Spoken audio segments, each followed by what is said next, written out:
So we have this equation and we want to figure out what values b need to be. So we need to basically get rid of both denominators. So I'm going to multiply both sides of the equation by the same thing, and I want to multiply it by something that will get rid of everything that I see in both of the denominators. So the easiest way to do this is to factor both denominators first. So b squared minus 1 just becomes b plus 1, b minus 1. And this trinomial is b and b. The only way to get 2 back here is a 1 and a 2. If I want to end up with a positive 1, I need to have a positive 2 and subtract 1. 2 minus 1 gives me positive 1, but 2 times negative 1 gives me negative 2. So that will give me this trinomial that I have right here. So we see that they both have this one factor, so I don't need to do that one twice.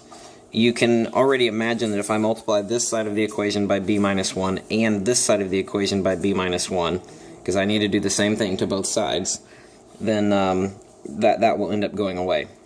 So I'm going to multiply both sides of the equation by b minus 1.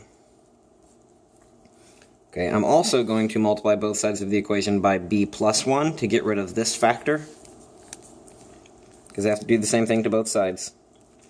So if I stopped here, I would only get rid of this left side denominator, because the right side has a different factor. And I want to be able to get rid of both of the denominators just in one step. So I'm going to multiply by that, and by this b plus 2 on both sides again to keep it equivalent. And really this is over 1, right? So now it just looks like I'm multiplying rational expressions. So on this side I can see that this cancels and this cancels, and all I have left here is b plus 2. b plus 2 times 1, but over 1, so b plus 2.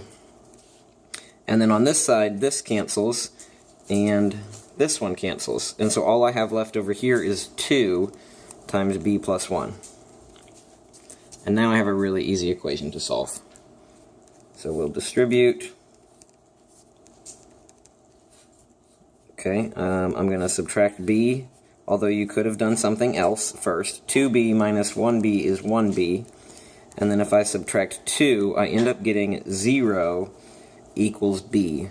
Of course, you can divide by 1, but you still get 0. b equals 0.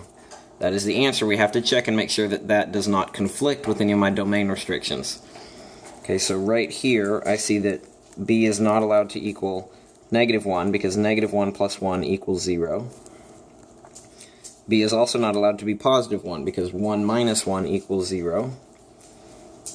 Again, b is not allowed to be positive 1. I don't need to write it twice, but just recognize that there again, b can't be positive 1, and here b can't be negative 2.